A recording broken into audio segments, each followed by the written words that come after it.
This is Dr. Charles Parker, and you're listening to Core Brain Journal.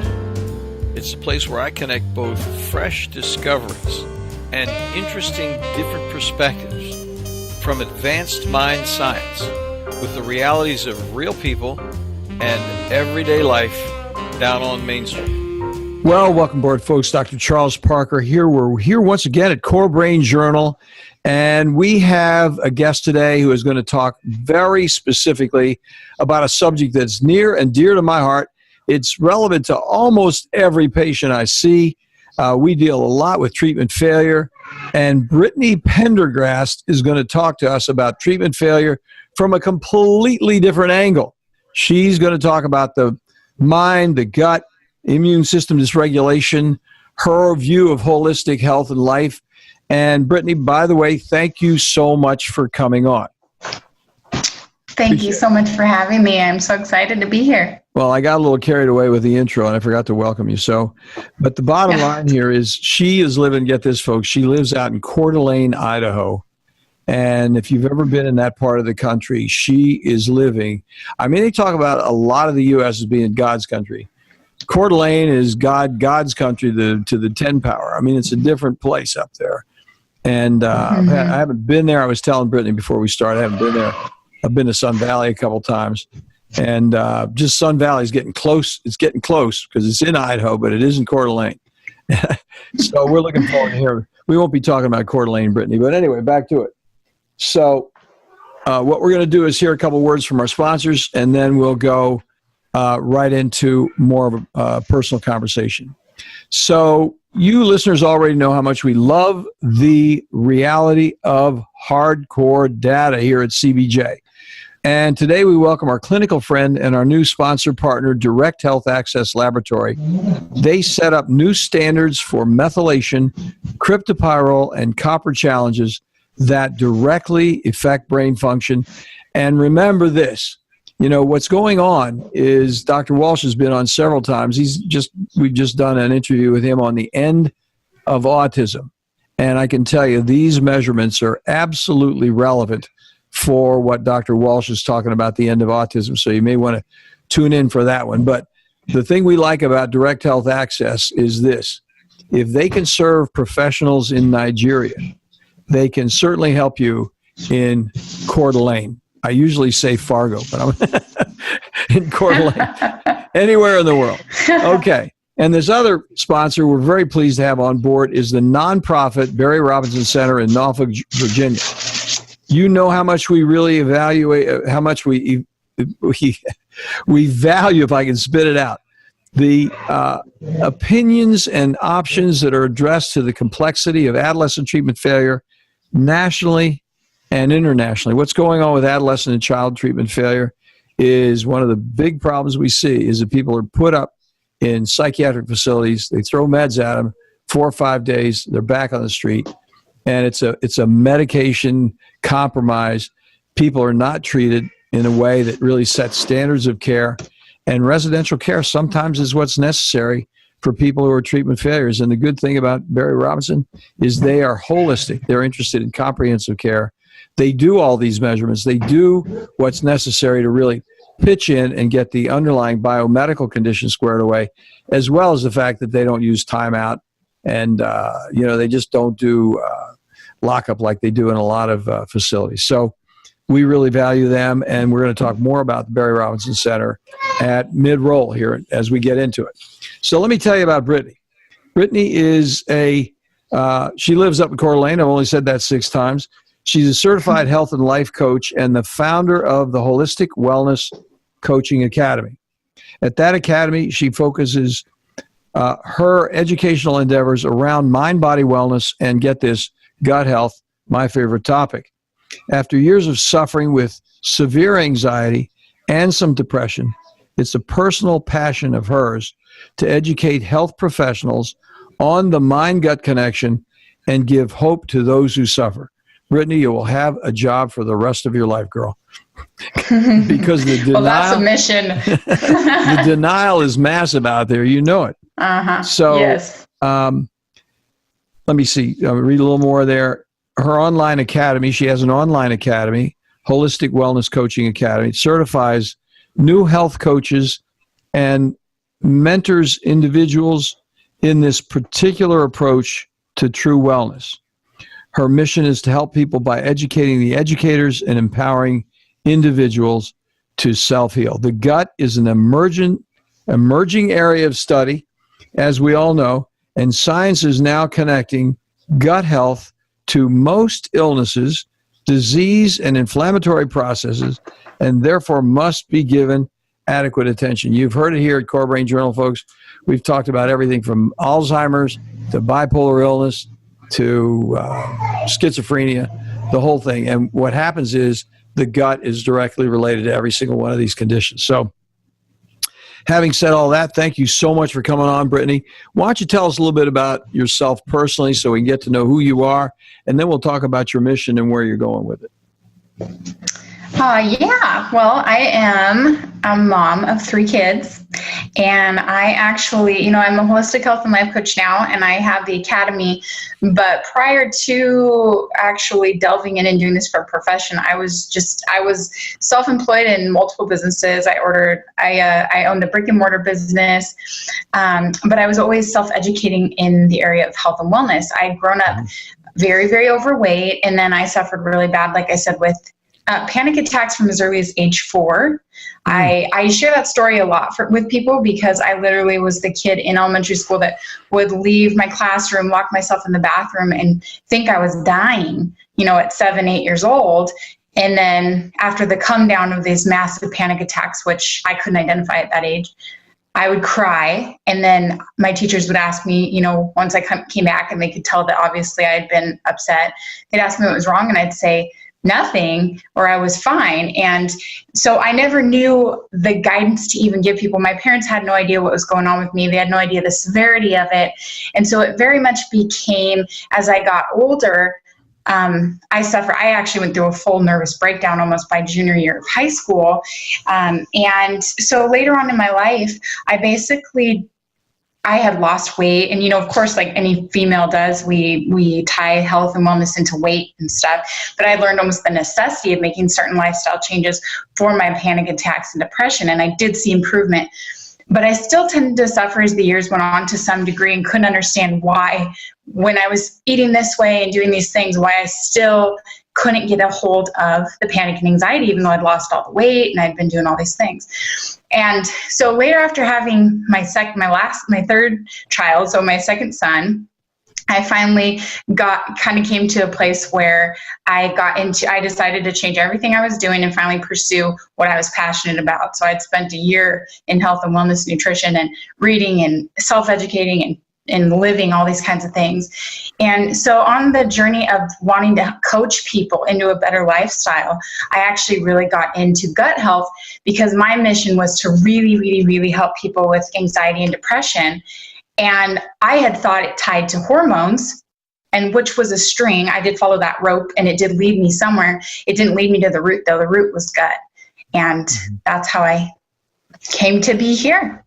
Well, the gut, as you know, directly relates to hormones. It's amazing how many individuals you see, especially women and some men who are having sexual problems, women who are having sexual problems, and women who are having, even forgetting a sexual problem, just plain old problems with their periods and PMS, have no idea of the relationship with gut. And it's sort of like, it's in your head, take some birth control. And they give them estrogen on top of the estrogen dominance that they already have. And so then what happens, they're like doubly estrogen dominance, freaking out. Then they're incurable because you've been given estrogen. Go ahead. Oh, yeah, totally. I had lost 2 babies, and it was likely that I had lack of progesterone. I had estrogen dominance. And, that was that second miscarriage was at 10 weeks. And it was finally that one it got me to kind of shake out of things and go, there's got to be something more to what's going on with this. Oh, it's too bad. I'm sorry to hear that. But sometimes the pain will turn you around. I mean, you have a bad thing happen to you like that, and you're not getting any answers. Then you're a smart girl. You're going to go out and dig. You're going to make it happen. And that's exactly. And what? I had no idea that you knew about estrogen dominance. I didn't know we were going to go down that path. But to me, it's amazing because I was the epitome of estrogen dominance. Well, it's interesting because you don't look like you're estrogen dominant, folks. You guys don't know that I'm talking to her on Zoom here, and I can see her, and she's beautiful. She's radiant. She's not overweight. She looks great. And you don't see that, what happens with women in estrogen dominance, and this is a little bit overly simplistic, but there's a specific thing that comes on in terms of weight, in terms of their body shape, in terms of their overall energy. It just happens, and it's just like, oh my gosh, you can see them going downhill. And the natural thing for a traditional doctor is to say, well, they're hypothyroid, and they look like they're hypothyroid. And they ask the question, well, they have a little problem with their period, give them birth control. And there are thousands of folks out there that this is, and what happens, one of the reasons I'm so interested in the topic, I got to be quiet because I'm getting a little excited talking to you about this topic. The issue is we see so many people who are treatment failure that come in and nobody's really asked them even whether they feel ovulation mid-cycle. I mean, it's like an absolute relevant point. So I'll be quiet. So how did it take? How did you hook the gut up with estrogen dominance as you begin to develop yourself? Well, so I was just researching hormones, and I came across Dr. Natasha Campbell and a lot of her research, and she's the one who really inspired me to dig deeper and started kind of opening my mind to this whole aspect of the gut being the foundation of all that stuff, of hormones, of inflammation, of infertility, of depression, anxiety, everything. And so at that point, I was so emphatic about it that I was adamant about sharing that with other people, because I felt like we are missing what is at this point in time seems to be the absolute foundation of almost everything really afflicting humankind, especially in modern cultures, in industrialized nations. So tell me that woman's name. I got Dr. Campbell, but is it Natasha, or I couldn't quite get her first name? Natasha Campbell. Okay. Yeah. I'll put her in the show notes, folks. So then let's talk a little more about what you do in your practice. I'm interested in two things.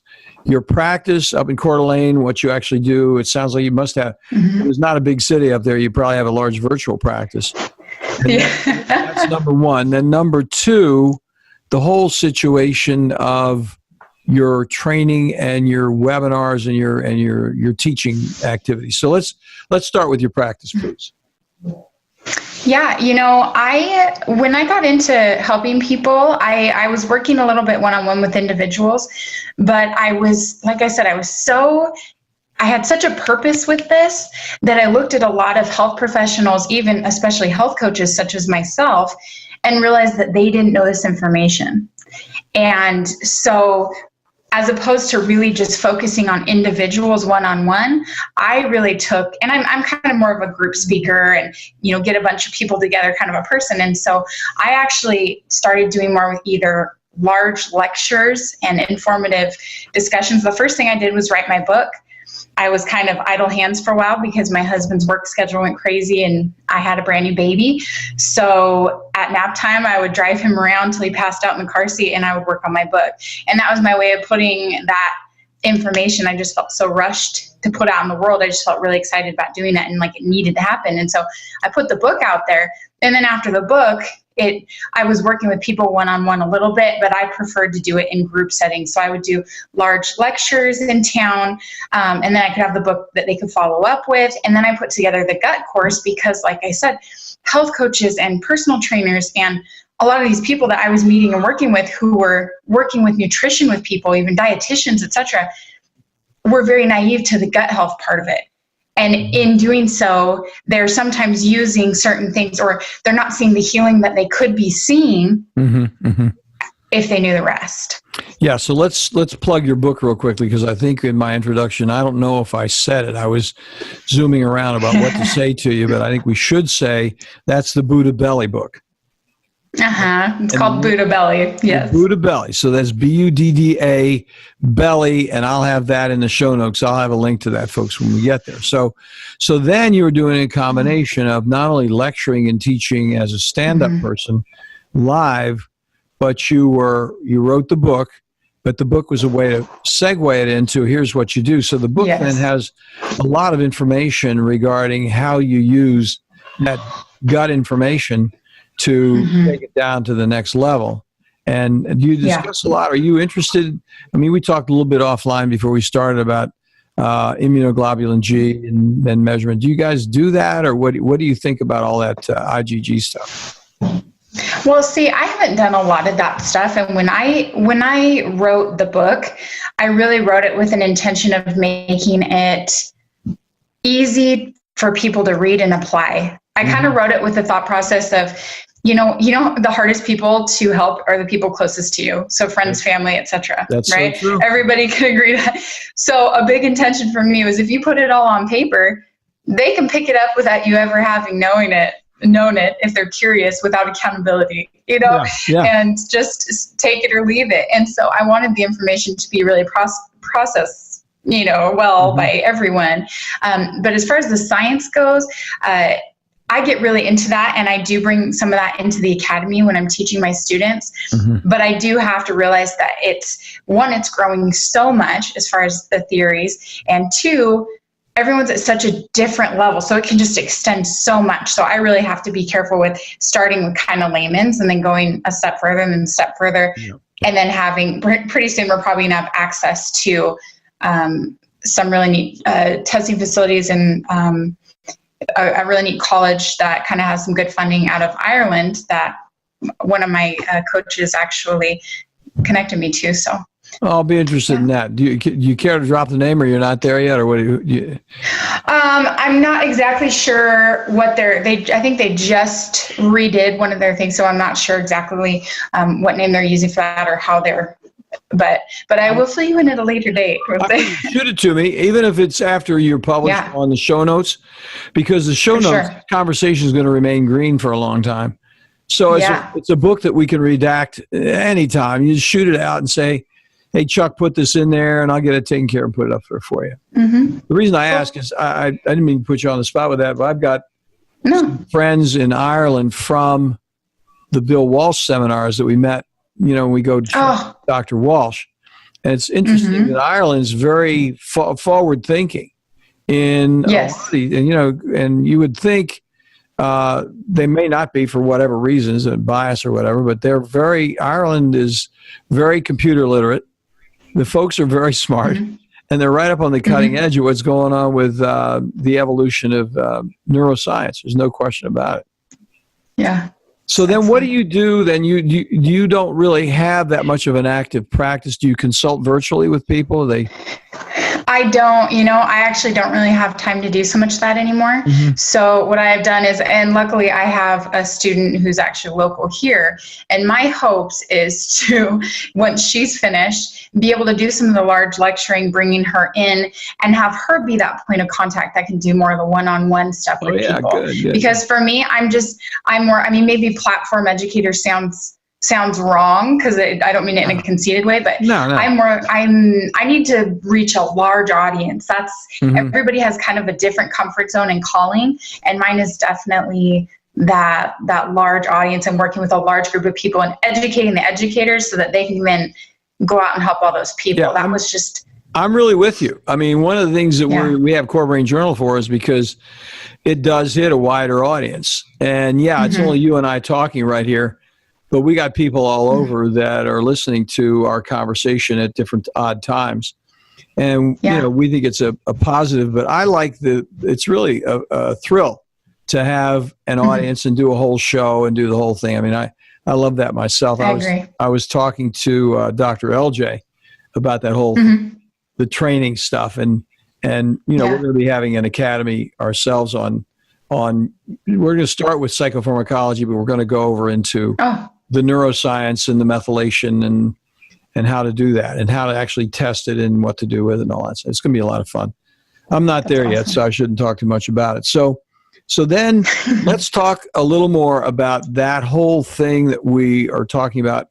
I'm going to ask you this question in just a second. So we're going to take a little break here, but the question I'm going to ask, and I don't really want to put you on the spot in any respect whatsoever, but I want to take our audience, our listeners, down to this next level of what's the primary gut application that you got out of your learning that should be applied on a larger scale to the public, that your professionals that are there in training should know when they get done? What should we as professionals know? I mean, I'm a professional, obviously.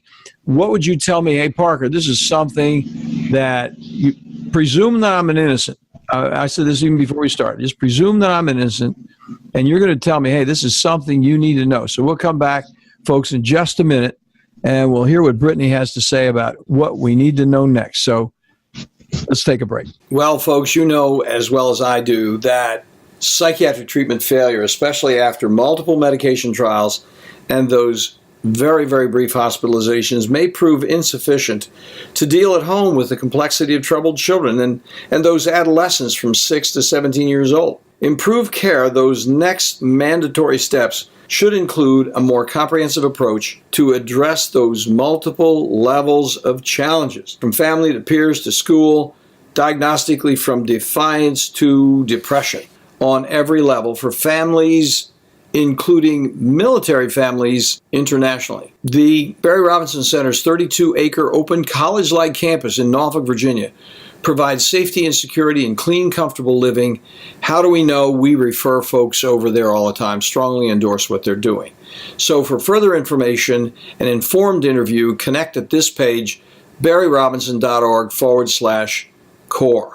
Well, you folks already know that here at Core Brain Journal, we're on a mission to introduce you to resources that make significant contributions to the investigation of those predictable mind science applications. Our colleagues at DHA Lab Group provide a real difference with treatment options for people at every level, from first awareness of mind problems to those frustrating times when even well-informed treatment becomes surprisingly unpredictable. For my entire professional life, from psychoanalysis to brain scans, I've searched for, yes, improved predictability. The good news for all of us, from professionals to patients, remarkably effective research offers useful, cost-effective, organic options far beyond guesswork with psychiatric medications alone. DHA lab tests measure unbalanced biomedical details through easily available testing, now available globally for a variety of molecular answers from, for example, methylation, copper, and cryptopyrrole challenges. Check in for more details at dhalab.com core. That's dhalab.com/core. Okay, Brittany, we're back now. Thanks for your patience, folks. We're going to find this answer to this really important question because I see it happen all the time in my office, and I'm really interested. I appreciate Brittany coming on board so much because we need a refreshing view. There's so many of us out there that need a refreshing view of what is it that we need to know and how do we get to that next step that's absolutely so relevant for so many people. So what would you say about that, Britt? I would say the most important things that I tell people are that to know two things. 90% of the serotonin is made in the gut or manufactured in your gut, and majority of your immune system also resides there. So that shows you the importance of it. So the next step is to understand the foods and lifestyle patterns that either nourish or deplete the environment of the microbiome. So now let's use that. Let's talk about the microbiome. We've had some interesting people talking about the microbiome, but let's talk about that, what that word is and how that relates to this whole gut health, serotonin, immune system dysregulation thing that you're talking about. Yeah, so the microbiome is just the more technical term for the gut. And the gut is the entire digestive system. Well, it's not just the lining and inner workings of the stomach and the esophagus and the elimination organs and your intestines. It's also the bacteria that reside in that vicinity of your body. And so basically, when we talk about the gut, the problem is that there's multiple areas that we need to think about, but it's all one ecosystem. So you have the gut lining that's holding all this stuff together, and you have the organs responsible for doing what they do. But then a big part of gut health is the functionality of the actual organisms and bacterias and yeasts and et cetera that live inside your body. Whether they're healthy or not. And we got. Oh yeah, and you should have a ratio. I mean, the average. So your ratio of all those bacteria, you should have 85% good to about 10% bad, so to speak, or even sometimes bad bacteria, they have a purpose. Even Candida has a purpose to some extent living in your body. But when you have majority of the good, it's going to keep the bad in check. And then they can work together doing what they individually are supposed to do. The average, I know, American has the opposite ratio, 85% bad to 15% good. And we wonder why so much of our health is whack. That's an interesting point. I hadn't heard that one before. Yeah. 85%. Ouch. Yeah. That's pretty doggone interesting. Well, how does a person know that their microbiome is out of balance? What's a commonplace sign to you as a professional, like, oh my gosh, that is a microbiome problem? Well, gut health and, leaky gut, which we can get into in a minute, but that's generally what happens once gut health has gotten out of whack for quite some time. But a gut issue will show itself in some obvious ways, like people would assume IBS issues, digestive issues, elimination irregularity, but it also shows itself in skin problems. Your skin's your largest organ. I mean, it's basically like wearing your liver on your body where everybody can see it. So skin issues are a big sign, and especially things like mental illness, mental health, anxiety, depression. I mean, you name it almost, and it can easily be corrected with a gut issue or improved with focusing on the gut. Well, I totally agree with you. I mean, my feeling is that the brain is the canary in the coal mine, because the other things you can see, how many times a day you go number 2, that's pretty obvious. Skin conditions, they're right there on your face, doggone. You can see it if you got estrogen dominance. You're going to have acne on your chest, your back, your face. You're going to have hair in places you don't want it. I mean, estrogen dominance does that. So those are more obvious. But what happens is people think that the brain is this place off in Tanzania that you've never been before. And so I know. It's completely disconnected. And what you do because it's so mysterious, you're just going to throw some meds at it, instead of it is there reacting to everything. And what I frequently say, you'll get a kick out of this, is that what we're doing so often in psychiatry is trying to resuscitate the canary in the coal mine, which is, we're doing mouth to mouth on the canary instead of looking for the methane, Yeah, so exactly. We're treating the symptom, not the underlying problem. And that goes on. And that's kind of what you're saying. If you really look at the brain in that way, and it sounds like that was what happened to you. You had some anxiety and depression. It was all downstream from what was going on with you. Absolutely. And what they're learning, what I was so fascinated with, if you get a little bit of the science around gut health, is the connection between the gut and the brain.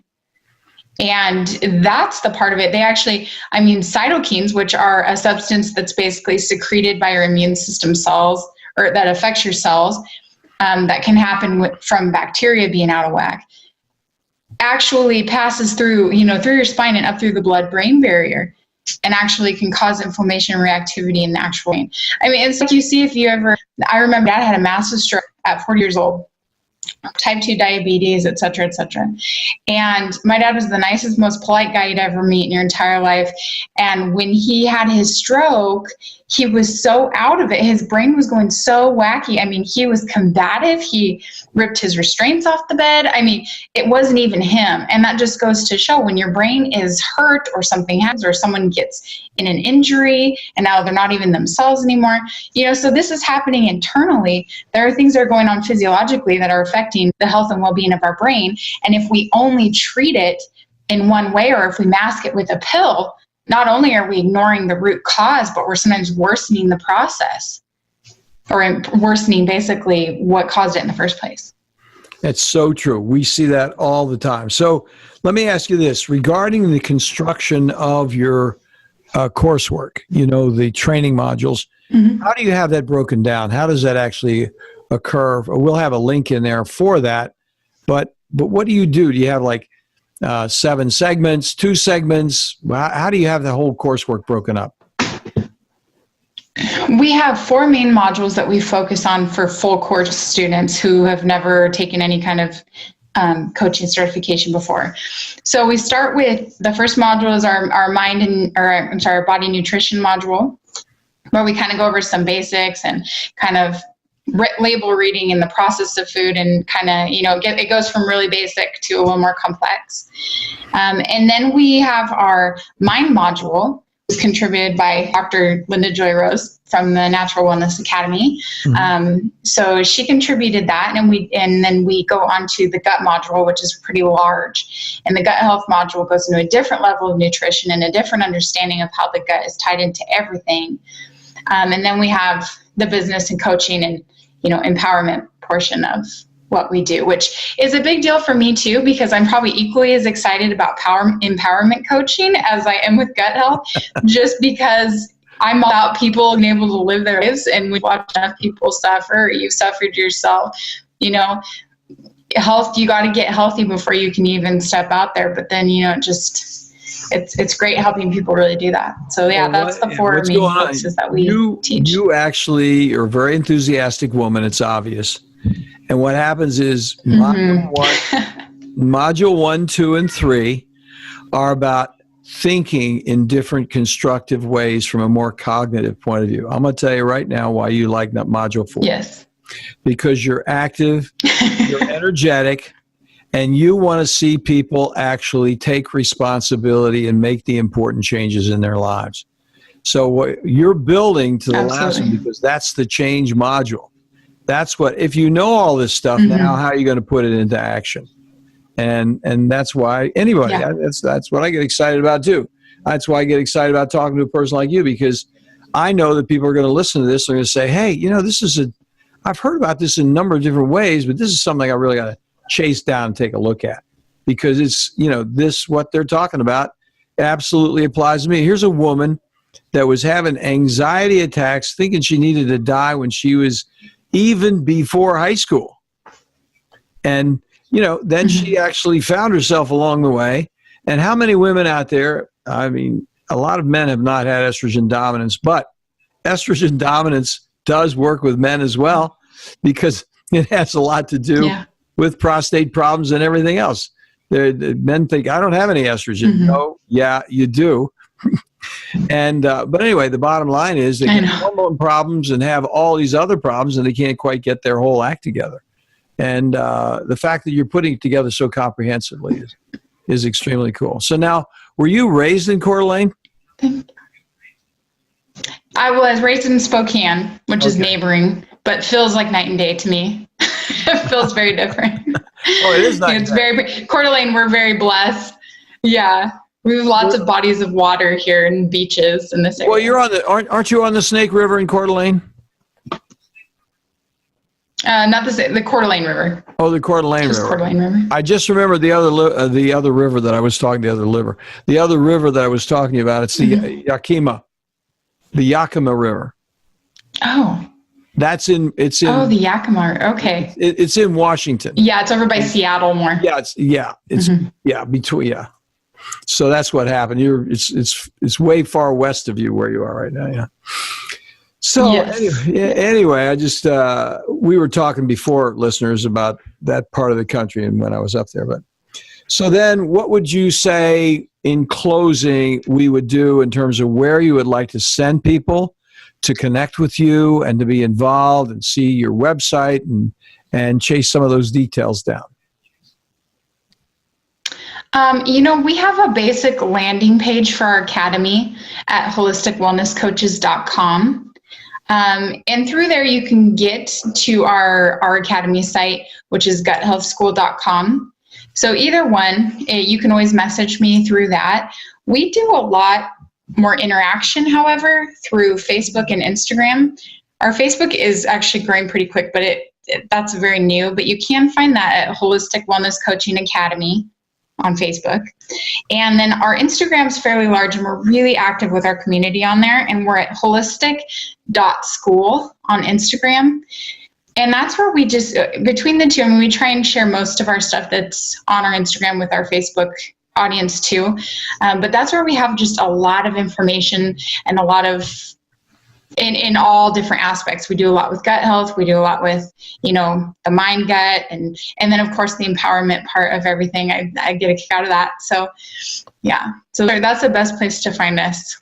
Well, let me just take a quick look, because some of those things that you just referenced aren't in your own personal show notes that were sent. So if you'd send those to Tiffany, I'll get them on the yeah. Because I was looking at a place too when I was thinking about what my remarks were going to be in introduction, and there was a free webinar that listeners can go on your webpage. If you just put that down, that'd be good, because I think people would want to do that. It'd be a lot of fun. So it's funny. There's a little sound lag out there, because you're all it's like about 5 seconds or so, and then you get. Well, I'm seeing you just a little bit. Yeah. Can you hear okay? Because I'm just losing just a little bit. Yeah, I can hear you. I think it's been losing a little bit. It may be the position in your house or something like that. But yeah. So if you just send that out. Maybe I should move. Yeah. Let's see where you go. I'll keep talking and you tell me when you. There you are. I can see it moving around. There you are. I can hear you good now. Don't move, girl, because we only got a few more minutes left. But listen, if you send those things over, that'd be nifty. We'd really appreciate it. And we'll get them in your show for you, and it'd be a lot of fun. Thank you so much for taking the time and coming on board. We really appreciate it. And let us know down the road if you get something else. Say, hey, Parker, here's something else I want to talk about. Let's get it done. We'll be happy to talk to you. Oh. It broke up. I absolutely will. Okay, thank you. Yes, thank you so much. It's been a pleasure. Well, listen, you have a great day out there. You got some more sunlight. It's getting dark out here on the East Coast. She's not. Yeah, she's a little bit. That's the thing about Coeur d'Alene. Just a little. You're out on the edge. So we'll see you, girl. Have a good one. You pay for the most expensive. Bye. All right. Bye-bye now. Thanks for listening to Core Brain Journal. We're working every day behind the scenes to bring you reports that connect research benches with those street trenches. Here we share the complexity of mind science because, as you know, details really do matter. One of the most pervasive, misunderstood challenges is how commonplace medications, like those written for ADHD, are used so regularly without clear guidelines. If you think you'd like more specifics, take a minute to download my 2-page PDF packed with video links and references on the absolute essentials of how to start ADHD medications.